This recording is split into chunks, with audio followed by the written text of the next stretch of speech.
Rumaragas ang pagpapala po sa ating lahat para sa ating pangaraw-araw na talata.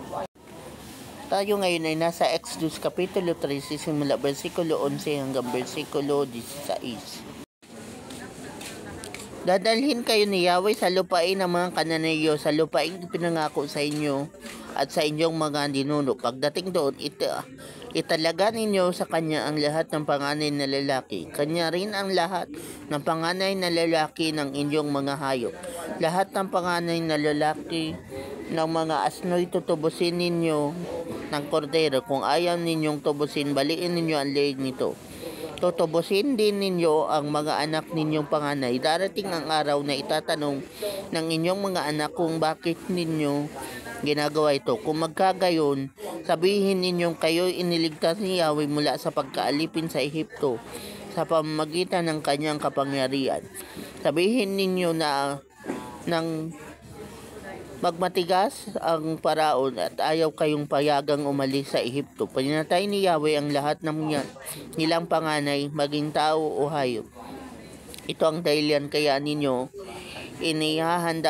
inihahandog sa kanya ang lahat ng panganay na lalaki. Ngunit ang anak ninyong panganay ay inyong tinutubos. Ang paghahandog na ito ay magsisilbing palatandaan tulad ng tatak sa inyong kamay o sa inyong noo.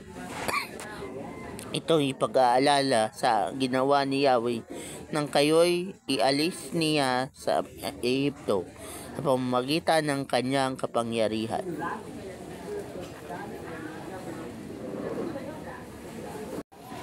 So, ito yung passage nito, yung explanation kung bakit itinatalaga or kinoconsecrate yung mga panganay para kay Lord. Kasi kalaunan sila rin ay magiging patriarch ng kanilang pamilya. At yung tatay nila ang mag-guide sila sa kanila.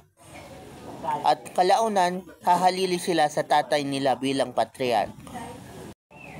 At hindi lang yun, sila rin doon sa kanilang sinagog, sila rin ang magiging representative ng kanilang buong angkan. At sila rin ang maglilid sa kanilang buong pamilya kung paano mag-serve kay Lord, kung paano siya sambahin, at kung paano alalahanin ang kanyang mga ginawa.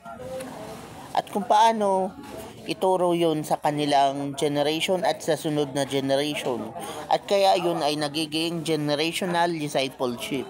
Kasi itinuturo ng isang generation sa sunod na generation kung gaano kadakila si Lord. At ganun nga talaga kadakila ang Diyos simula noon magpahanggang ngayon.